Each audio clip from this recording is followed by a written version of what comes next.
Hello, I'm Jordan, and today I'm going to be talking about Richard II by Shakespeare. Richard II, much like Richard III, is often considered both a history and a tragedy. I think it qualifies as both. I think it's also interesting in that it, in my opinion, kind of bridges the gap between Shakespeare's early work, his early histories in particular, and his middle, kind of more lyrical phase. And it's also, in my opinion, one of his greatest plays. It's one of my personal favorites, and I think it's a little underrated. So, real briefly, the plot of Richard II is about King Richard II, who very early in the play banishes Bolingbroke, um, and then proceeds to dissolve Bolingbroke's inheritance and his estate in order to fund a war in Ireland. Bolingbroke returns to England, defying the king's order, and he amasses a large army, including vast swaths of the English population, in order to rebel against Richard. Richard is deposed, and Bolingbroke crowns himself King of England as King Henry IV. So that's the play in a nutshell. Where the play really shines, I think, is of course in the character of Richard II, who is one of those Shakespearean characters. There aren't many of them who really blossoms in misfortune. Usually, often in Shakespeare tragedies, you have the characters, the tragic heroes, becoming certainly very lyrical and intense, but also often violent, resentful, bitter, mean, nihilistic, people like Macbeth or Lear or Hamlet. But Antony from Antony and Cleopatra, for example, and also Richard II, I think become maybe not better people, but they seem to become more themselves. They seem to kind of, like I said, blossom into the people they really are um, through their misfortune, which is ironic in Richard's case because his misfortune manifests in his mind as a kind of loss of identity. Whereas with like King Lear, what's being lost is something deeper than that. I think the loss in King Lear is profoundly existential. It's a loss of youth and vitality and any sense of meaning. With Richard, it's a little more shallow than that. It's a loss of name, I would say. So in that sense, the play is about a kind of identity crisis. It's anyways, like I said, it's a good bridging play between his earlier period and his middle period. In that his earlier period, although I think those history plays are kind of fun, they're good.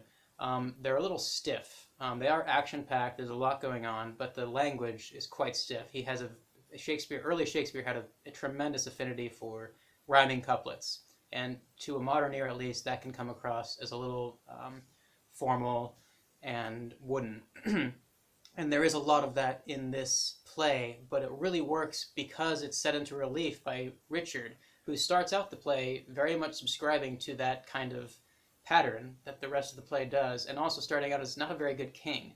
He's crass, he's kind of impulsive, he does not make good decisions, but when he is deposed, he becomes something extremely beautiful. I think he becomes kind of a poet. He's a poet king, and like I said, that manifests as an identity crisis. Let me give you an example of that. This is a quote from Act 4, which is just one extended scene, and it's one of my favorite scenes in all of Shakespeare. He says, "I have no name, no title. No, not that name was given me at the font, but 'tis usurped. Alack, the heavy day that I have worn so many winters out, and know not now what name to call myself."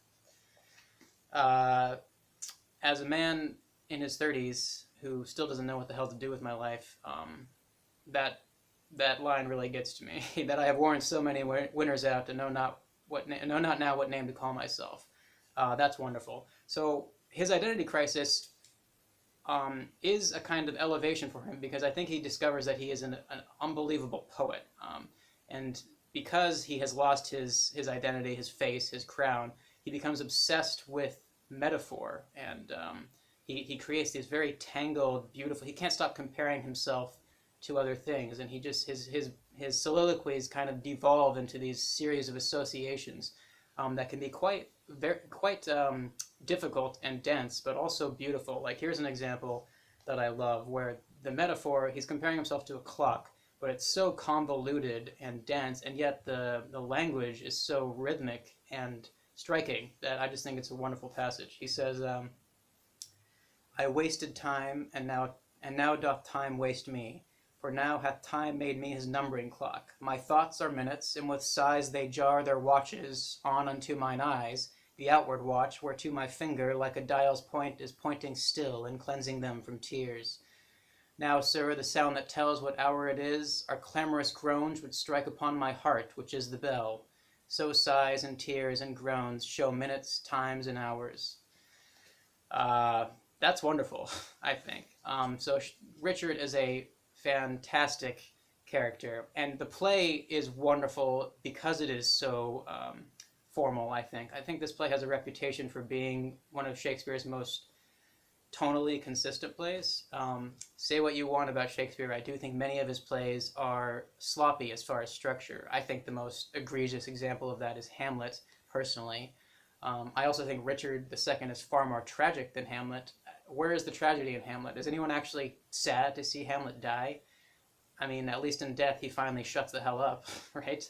But that's a video for another time. The point is that Richard, as a play and as a character, is just wonderful, magnificent. I've only read it twice. This was my second reading, but I loved it even more this time. So if you haven't read Richard II, I highly, highly recommend you give it a go. I don't think you'll be disappointed. Yeah, thank you for watching. Have a good day.